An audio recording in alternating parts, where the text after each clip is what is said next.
Hey, welcome back to the Worm. I've been thinking about making this video for probably a couple years. Just never seemed to get around to it because there are always big building projects to do. Am I bothering you?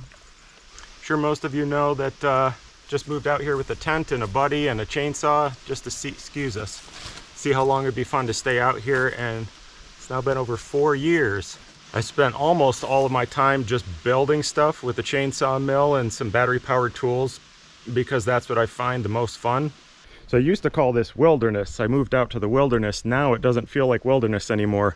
Still have to ride a four-wheeler in here. There's still no power, no water, no well, none of that fancy crap y'all have. Originally, right over there was my tent. My buddy's tent was somewhere back there behind the lean-to before we built the lean-to. After several months, my buddy went back to work. I've stayed out here, and it actually kind of feels like, it does feel like a home now. Not a house, but this area right here that I call camp it's where I live. I love it here. So obviously you don't need a ton of tools if you're just gonna build something like this tent deck. It's set on logs. I don't know what the decking is. I can't even remember. It's like an inch and a half of mixed species of wood. But over the years, I've gone from building stuff like that tent deck to eventually building myself a nice little cabin. Now we're in the process of building my buddy here his own attached walk-through doghouse. Yep, that's the guy right there eating my building scraps. He's very helpful. He breaks everything down for me. So starting out with a chainsaw mill and a hammer and a box of used nails and working up to building stuff like this, I've slowly been adding on to my outdoor tool collection, and I want to share with you guys the absolute best and most essential tools, items that I've used to live out here for the last however many years. I know I'm wearing a clean sweatshirt, but my chainsaw helmet. Why? Because when I was making a list for this video, this is my absolute favorite piece of gear. Obviously, I didn't expect to be out here this long. I was just coming out for fun, so when my buddy and I came out here, we didn't spend a lot of money. This is what we started with. It's totally fine. I think it's safe enough. Got a face guard with a screen, some earmuffs that work fairly well. I don't know if you can see the difference in construction. You've got pads in here, which I am disgusted to say I finally changed out. I bought the new set of pads. This is an expensive helmet. I don't know, it's between I think $200 and $300, but if you've watched my videos, I just wear the helmet all the time. You know, doing any kind of woodwork, you got to protect your eyes and you got to protect your ears. You don't really need a helmet for cutting up 2x4s, but this thing is insanely comfortable and I'm so used to it, it just feels like part of my head. I know you probably don't recognize me without it on. The other really cool feature is that when you take the muffs off, you shove them in the back of the helmet there and they completely get out of your way. Whereas these, you just kind of try to position back here, and sometimes they stay, sometimes they don't. So that helmet's made by Phanner, P-H-A-N-N-E-R, P-F-A-N-N. You'll find it. I'll put links to all this in the description of the video. If you want to check any of it out, hopefully I can find all this stuff for you. I believe it's a German company and they make like just absolutely top end stuff for chainsawing. My chainsaw pants are also Phanner. They're not officially on this list because if I didn't have them, I'd still be fine. I could use cheap chaps, you know, $40 pair of chaps. Also, if you've ever seen me chainsaw milling or ripping lumber with a chainsaw for too much time, I'm always wearing this. In fact, I bought 2 of these, this one here and one other, years ago when I was remodeling a boat because the paint fumes were so bad. I initially started wearing it out here for the dust, but what I found is what would give me a headache after 5-6 hours of milling is actually just the chainsaw fumes. If you put this thing on, you smell nothing. It's really worth it if you're going to do this kind of stuff for any amount of time. And I eventually switched to this one only because the bands finally wore out on this, and the replacement band was like almost the cost of the whole thing. These aren't expensive. They're like, I don't know, 30-40 bucks or something. This one's the same filters, pretty much the same design, but you can lock it to your face and unlock it really easily. Just let it hang down, which is great if you're working and then talking to a camera and working. Okay, that's not the most sexy item, but that's something I would not do this again without. One more piece of sort of safety gear. You recognize these. I'd be curious to know how many different brands of work gloves I bought in the first year or two before I settled on these. I don't like thick work gloves. Maybe they protect your hands better in some situations, I have to be able to use my fingers. You drop a screw on the ground, you want to be able to pick it up. All the other gloves that look similar to this wore out way faster than these, so I've stuck with them. This is probably my 15th pair. These are just the Ironclad General, I think they're called. They make a couple, or at least one, that's beastlier than this. The palms are a lot tougher, and if you're going to use these for something that'll just eat through them, I'll throw those on.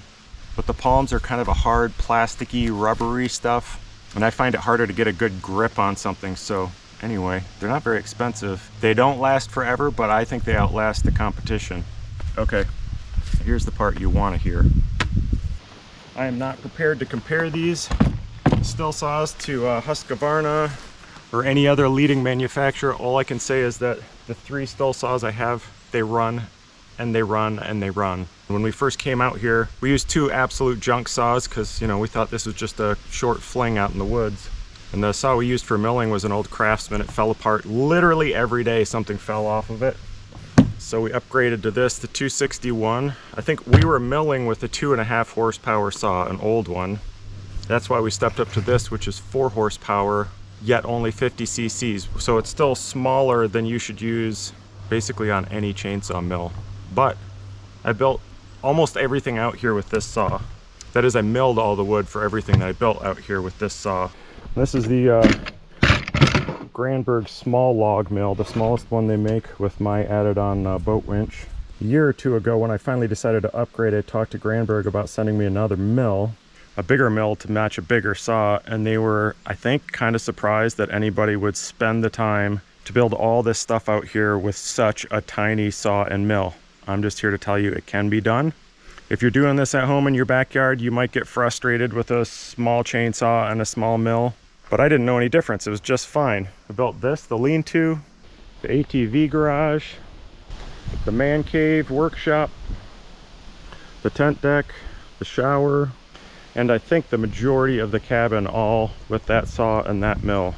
So most of you know that I did eventually upgrade to a much bigger saw and a much bigger mill, which is this, the 661, and that's the 36-inch Granberg mill, which are both fantastic, but I don't have a tenth of the hours on that I do on these other saws. This 251 is the smallest one that I have. I think it's like the first step up from one of the cheaper homeowner saws. Absolutely worth the money. The thing is fantastic. And of course, I can't say enough good things about the Granberg mills.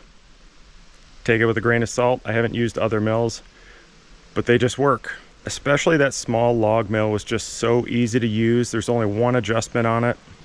Loosen the 2 nuts there, this thing drops down, and that's the depth of cut. On the bigger mill you just saw, you've got 2 bars like this, so you have to make sure they're set the same. It's not a big deal, but it's a little more involved than just dropping this down, reading the number, and you're good to go. But they're very well built. There's nothing cheap on them. There's very little I would change. And after you bought the saw, the mill costs very little. Okay, one more thing, and this is opinion. I can definitely say you could go the other way with this. When I started running saws a long time ago, twice a day is lunch, and then when you're done with work, we just stop and, you know, file the chain. Huge advantage of that is it's cheap, it's easy. You use one chain until it's used up, then you buy a new chain, put it on there. It just kind of sucks when you're milling to have to stop part way through a board, and depending, probably take the chainsaw out of the mill, sharpen it, and then put it all back together. So I very much prefer, over time, just get a collection of milling chains like this. These aren't all milling, you know, these might be normal cross-cut chains. The rest of these are milling chains. These are all for the 261, the smaller milling saw. These here are on the dull spikes, so they're waiting to be sharpened. These are already sharpened. Those are all for the big saw. And I think if you're not sharpening chains professionally, you can just get the cheapest benchtop sharpener. This is, of course, if you have some source of power. If you don't, just hand file everything. I've showed you guys this several times before, but I think I used this for a couple years, and it was maybe in the neighborhood of 30 or 40 bucks. You just put some screws through it down into a stump or a log, make a couple of adjustments, and it's like runs like a chop saw. This thing still works just fine. I actually can't remember why I switched to a better sharpener. That one, I've tried finding the link for it. I don't know that same one is made anymore. If you just go on Amazon, type in electric chainsaw sharpener, find something that looks like that, I think they're all basically the same. What's the matter, buddy? You don't like being tied up, do you? If you saw last week's video, you know that Kuiper just randomly took off. He's always hung around me, hung around camp, never goes anywhere, and then out of nowhere he just took off through the woods. Somebody picked him up miles away from here, so I'm kind of afraid of that happening again. So at least for now, if I don't have my eyes right on him, I'm keeping him tied up, which really sucks. So eventually I upgraded to this. This one's made by Oregon. It's exactly the same idea, almost the same design really, except of course, you know, it's metal parts. I don't know if you could see the size of the motor on this versus the other one is like this. I don't know. I don't think it works any better. I'm sure it'll way outlast the other one. If I was to do all this again, and I had a source of power, which for me it was like a truck battery and an inverter, I would definitely want to have a benchtop sharpener. Be fine if I didn't, but it's preferable. As far as sharp, pointy, pokey things, I can only think of 3 that I absolutely love. One, of course, is this. This has been in the description of every single video because I love it, and I use it mostly to peel logs. But that sucker is thick, it's full tang, metal goes all the way through, and I can't believe the amount of force I've put on this and never broken it. I want to say, yeah, it's made by K-Bar. I want to say it's called the Becker BK9. It's kind of one of those knives that most guys would just, you know, you buy because it's cool and it's nice to hold on to, but you never really use it. But this thing out here has just gotten a monstrous amount of use. The only other blade that I use more, and is probably the cheapest one out here, and I don't think you can get anymore, is this Milwaukee. It's fat this way, it's great for spreading peanut butter. It's not so long, it's unwieldy, it's cheap. If you lose it, it's not a big deal, and I like the red handle because I have dropped it several times and always been able to find it. Also, hard sheath that clicks in there so it doesn't fall out. I am at a loss without, I mean, I think this has been in every single ringworm video, over 200 videos. I wake up in the morning, sitting by the door, put it on my pants, and I'm ready to attack a bagel or, you know, siding on the cabin. The only other pointy thing that is just fantastic, and we shouldn't have waited so long to get one of these. This is made by Fiskars. I like Fiskars stuff. It's lightweight, it's hollow. I've never broken any of their stuff. But man, the number of logs and rounds that I bent all the way over to pick up to put in the trailer or to carry somewhere, unnecessary if you have one of these. It does take some getting used to how hard you swing this so it's not permanently attached to the log, how much to leverage it up so that it doesn't fall out of the log when you're dragging one. They're fantastic. I've not tried other brands of, I don't know if this is a hookaroon or a pickaroon. I'm guessing it's a hookaroon.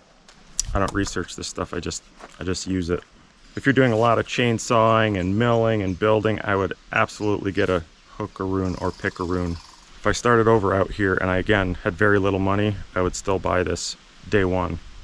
Okay, one more thing. I'm not going to go into a lot of detail because you've also seen this in every single ringworm video. The milling rails, and these chipmunks are out in force. Yeah, throwing stuff at us. He's not going after the animals, he's going after the stuff they drop. If you're not looking to spend a bunch of money, I made a video on this. I found these from another YouTube video and made a set myself. These 2 end plates that screw into the ends of the logs. 2 bars that sit on here. You choose the length, the thickness. There's nothing to break, nothing to bend, nothing to go wrong. If you want to make yourself a mill rail setup, I'll put a link to the video I made here. I'll put it in the description. And a link to the video where I originally found these years ago. Look at these guys.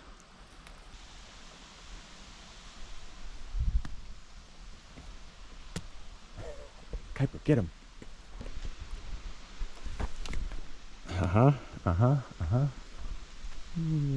Oh, hit him.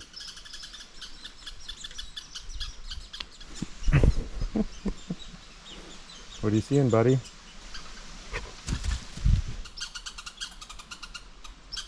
Oh yeah, while we're over here, this thing is fantastic. I think I bought this with my the first stimulus check. Got the one with the double wheels. It so far seems to be indestructible. You guys have seen this full of tools and gravel, put way too many logs on it where you think something would break. But if you need a little trailer to pull behind your lawnmower, your ATV that'll hold, I don't know, you could put a couple 1,000 pounds of rocks in it. I think this thing is fantastic. You can actually see over time, this is sagged in just a little bit from all the weight and junk being thrown in there. But that's the trade-off. They could put a heavier gauge mesh in there. It would cost more to ship. It would cost more to make. The trailer itself would be heavier. Would you want that? I'm very happy with it. Did you give up on the tree monkeys?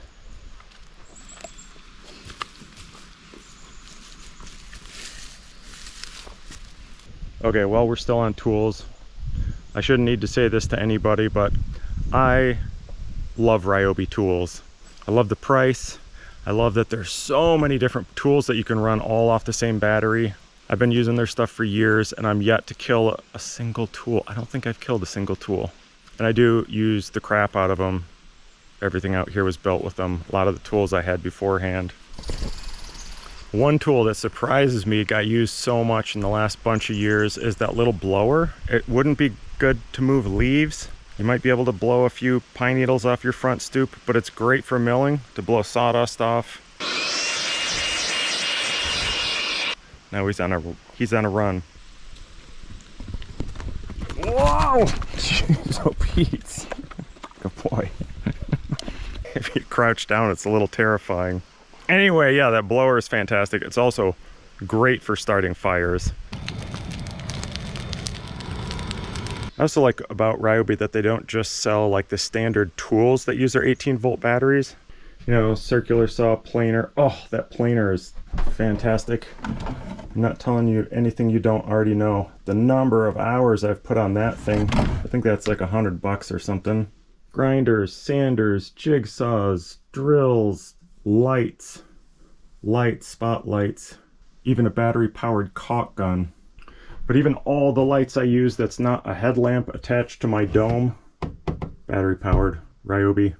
I think if you're going to build anything like this out in the middle of nowhere, you'd at least want to get one of those planers. I mean, you can mill stuff pretty flat, but you know, you want to rip this flat edge on the side here. You do that with a chainsaw, it's still going to be wiggly. They're not really going to fit tight together. It's just a must, isn't it, buddy? All the same in here. Ryobi lights. That thing's great. Lights up the whole place. Got them all over the place. No need for electricity, right? Oh, and of course the two that we took apart to make like fixtures in here. Also, Ryobi lights. Those are the bases. We 3D printed some little who's a what's its. That one's outside light. That one's a machete light. So I spent at least 2 years, maybe more, full-time in a tent out here, not like a wall tent, just a tent. Like you go camping, it's just a little tent. And I'm trying to think if there's anything from those years of camping out here that I couldn't do without. Most of it, I don't know. Take it or leave it, switch it out, get a different sleeping bag, a different tent, who knows.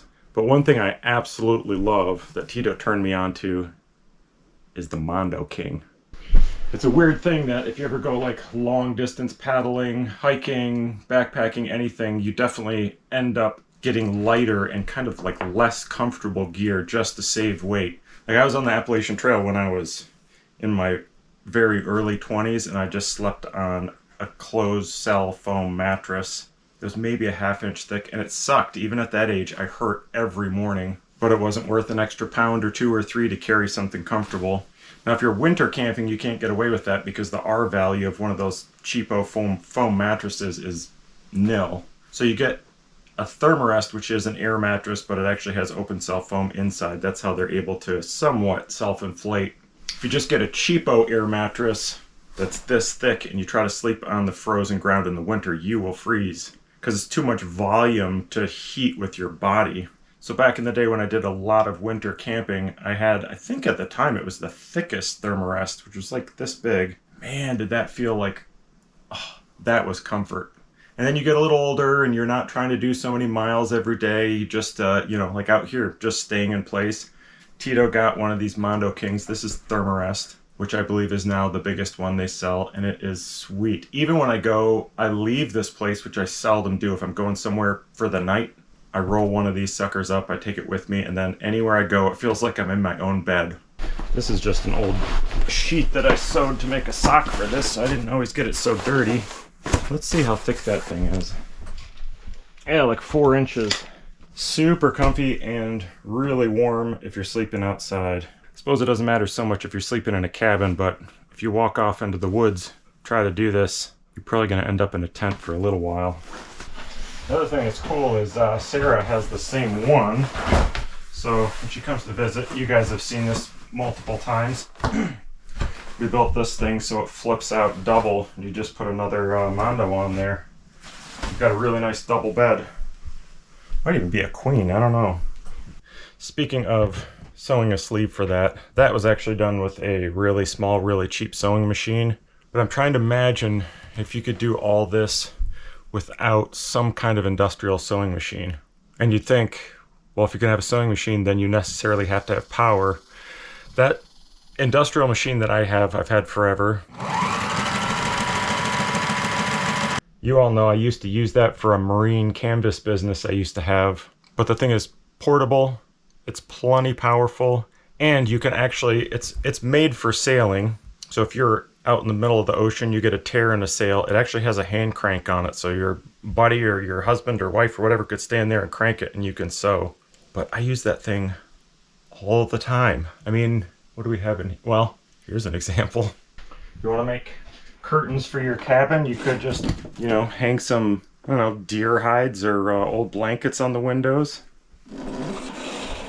But you can get way more custom if you have a sewing machine.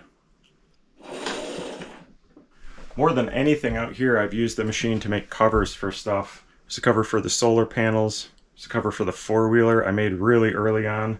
Cover for the four-wheeler trailer.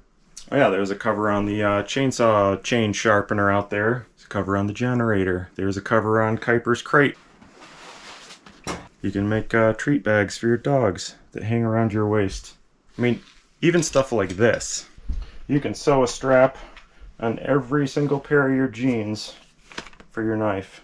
I used to just carry it on here, but constantly trying to get crap out of your pocket, it would pop off of there, it'd be in the way. But you could do that without a machine. You could just do that with a needle and thread. One more thing in here that's been really, really great. You've seen them a million times since I got them from Jackery. These batteries are fantastic. I think this is kind of like older technology. It takes, if you have it flat dead and you want to charge it all the way up, I'm guessing it takes somewhere in the neighborhood of like 6 or 8 hours to charge. Which if you're using it for a day or 2 or 3 and then going back home, totally fine. The other one that I use the most is the 2000, and I love that one because you can charge it in a couple hours. Also, you can put twice as much solar power at a time into this than you can the 1500. But you know what? Even this is obsolete. They don't make this one anymore. The old 2000 takes 800 watts of solar. Don't quote me on this, but I think the newest 2000, I think you can hook 6 200-watt panels up to it, which that'd be blazing fast. Of course, living in the woods like this, the biggest hole I have in the treetop is right over there where the solar panels are. I've got them pretty well optimized for the area I have, and I still only get about 4 months of good solar here. You know, a month either side of that, the solar's kind of spotty because you're hitting trees, you're getting behind trees. So if you got a dead battery, it might take 2 whole days out there.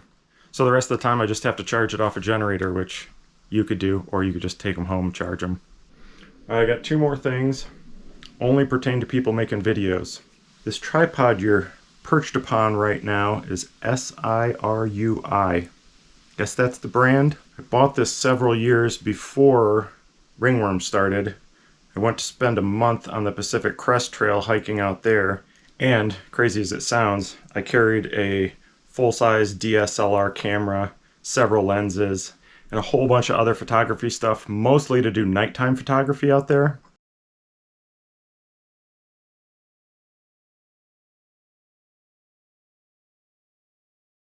So I had to have a tripod. I couldn't take anything I already had because they were all aluminum and steel and really heavy. This one's carbon fiber. Of course, it's a bunch of years old, so I don't know. Maybe they make better stuff than this right now. But basically, every second of ringworm videos has been on top of this tripod. I like it because it folds up really small. You can throw it in the four-wheeler. It actually fit in my backpack. You probably remember when I built the hanging movie theater there, I had to find a ball head to set the projector on so I can move the table up and down and then move the projector too. This was pretty inexpensive. I think this was also on Amazon, and I liked it so much I just got another one, put it on here. So this is not the original. The original worked fine for a lot of years. I think after about 1,000,000,000,000 times of moving this thing around, especially without unlocking it, with grease and dirt and grossness in there, I think it just got a little bit crunchy. Ah, SIRUIT-024X. This thing's great.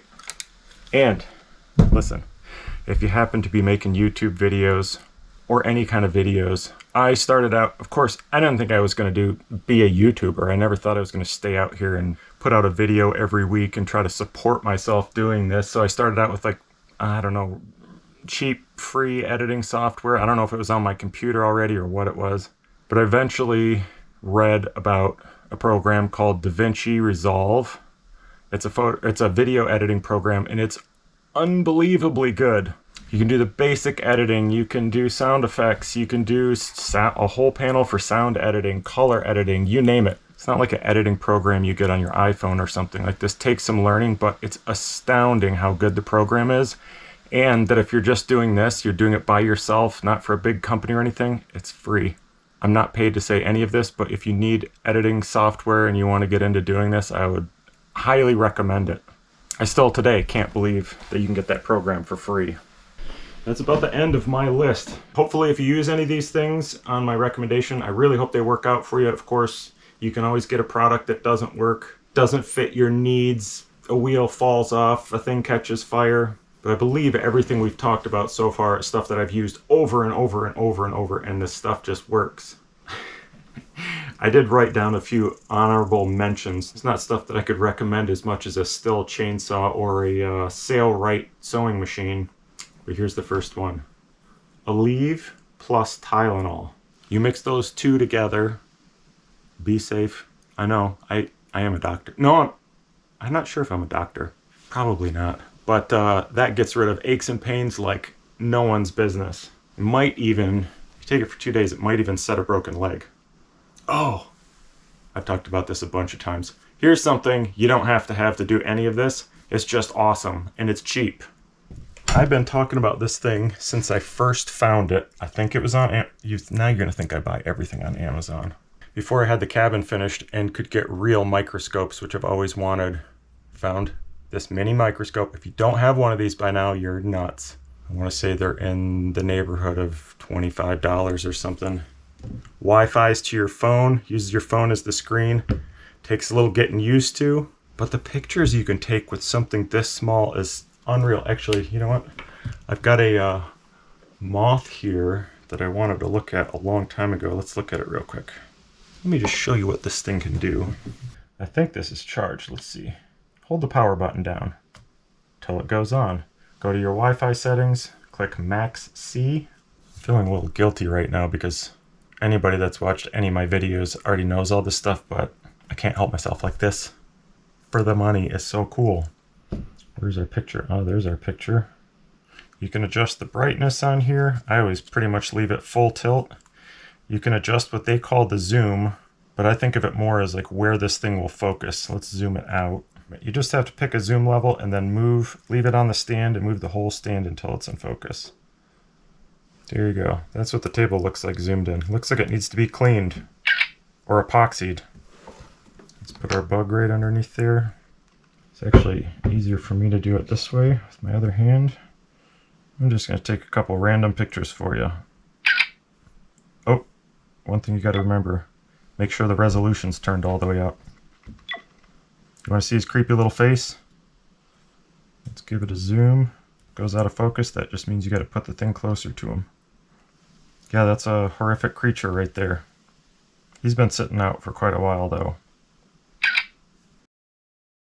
I use this thing for all sorts of stuff. If you want to see if the threads on a screw are all bunged up, you can use this. You ever sink a screw way down into a board, then leave it for a year, then the next you come back and you got to take it apart and you can't look down in there and see if it's a flat head or a star bit This has a light on it. Stick it down there. Works great. And then of course, if you have to habitually look at bugs, you're gonna want one of these things. Okay, along the same lines, something you don't have to have. It's just something I use a lot out here and I think is really fun. I love this thing. You've seen it a whole bunch of times. It doesn't have the thread protector on there or the muzzle brake. Muzzle brake for a 22, bizarre, right? But it's accurate. It almost never jams. Holds 16 rounds of 22. I love this thing. Set yourself up a little target range on your piece of property if you want. Put a little red dot, green dot on there. There's like no limit to how much fun you can have with one of these. I respect that some people don't like guns. They don't like them around. They don't want to see them. They don't want to shoot them. Totally get it. No problem. But if you enjoy shooting, you're not in it for the recoil, you're not in it for the destructive power, and you don't like paying for expensive ammo. This is the Taurus TX22, which they've made for a while. This is the competition. It's cut out right here, which, you know, 22s have a tendency to jam. It's really easy to get inside there. And it also allows a sight, a red dot, to mount right to the barrel, which is pretty sweet. And I'm pretty sure all the TX22 competitions come with 3 16-round magazines and the brake, which it's really crazy on a 22, but man, when you shoot this thing, it doesn't move. Okay, to those of you that don't like guns, sorry I had to show that, but I'm just being honest, this is really, really fun. Okay, well, we made it. We made it through the whole list. We're down to one last thing. It's not something you necessarily need if you plan on dropping out of society and moving to the forest on your own. It's not even necessarily something that smells good. It often, right now, it doesn't smell that good. But it's hard to beat a big, lazy, fluffy, loving Bernese Mountain Dog. Even one like this that's actually not that big for a burner, they're great. They only let you down once in a while, like once every 5-6 months. They might run off and scare the crap out of you. And then occasionally when you're making a video of them, they might fall asleep with their head not even on the ground. They are sweet, they're soft, they're warm, they're really goofy, and they're pretty darn cute, especially when they're sleeping. As always, I appreciate you watching. Hopefully someday you think about running off to the woods, even if it's just for a weekend. Grab your dog, your chainsaw, your tent, and really, you don't need all this crap. Just leave it all behind, go out there, see how long it's fun. When it's not, go home. Go back to your job and your house, your family. Maybe check, see if your kids need food. When you get sick of that, run back to the forest. I'm sure you guys are gonna come up with things that I've forgotten. I spent some time just thinking and then walking around the cabin, looking at stuff, the man cave, everything, hoping I was able to make a pretty complete list of all the best of the best. But if there's anything you've seen in all these ringworm videos over and over that you think I missed, you can put it in the comments just so other people can see it. But it's all just stuff. You don't buy it or forget it, it doesn't matter. Just go out and have a good time in the woods. Hopefully we'll see you next week. It's starting to warm up.